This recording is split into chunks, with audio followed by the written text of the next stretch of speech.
Hey Commodores fans, welcome into Closing the Door, the Falmouth Commodores post-game show. We're here at White House Field where the Dores were just swept out of a doubleheader on the road. I'm Daniel LaRose, joined alongside our reporter Sevrin Lavenstein here to recap the doubleheader sweep. It really just wasn't the day for the Dores. They lost 1-0 in game number 1. They lost 7-1 in game number 2. The bats have really been non-existent over the weekend. Yeah, Danny, it's tough. Sometimes getting those bats going has been tough for Falmouth. Obviously, getting those runners in when they're in scoring position as well has been a little bit of a challenge. I believe 3 hits over the last 3 games, or 3 runs, over the last 3 games. So it's been a little tough for Falmouth, but just need to keep things going, get those runners in when they're on the base. They left 8 runners on base in game number 2 today. Meanwhile, Harwich only left 4 runners on base. There was a chance in the second inning with the bases loaded and no out. They could only score 1 run. One guy who did score that run is Jackson Coutts, and in one of his first starts, he kind of burst onto the scene. He had himself a great day. Yeah, absolutely, and I really love to see that from Coutts, especially getting in the lineup and then doing some damage early on, especially. So in that first game, doing some good things for Falmouth. He had a hit, he had the run scored, and he got to talk to Katie Florio after the game. Thanks, guys. I'm now joined with Jackson, and Jackson, obviously not the outcome you guys wanted today, but you had a good day, had a hit, scored a run. How would you assess your performance? I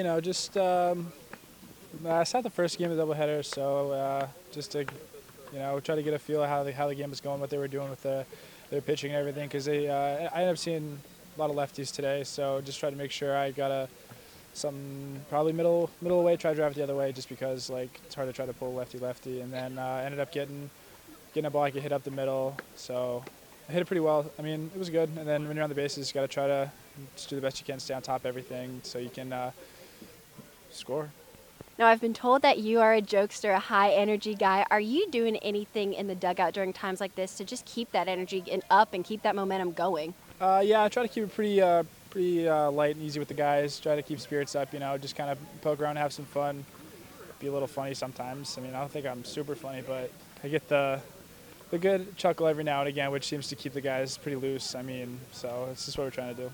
You dropped 2 today, but the good news is in this league you're playing almost every single day. So how do you put this past you quickly and just turn around and get ready for tomorrow? I mean, it's because we play every day. So baseball's baseball. Once you leave the field, you're pretty much done for that day, and you can put it behind you. Just make some adjustments that you should be making. The coaches do a great job of telling us what we need to do to be successful, so we'll definitely try to do that. I mean, just on the bus ride home, just forget about it, flush it.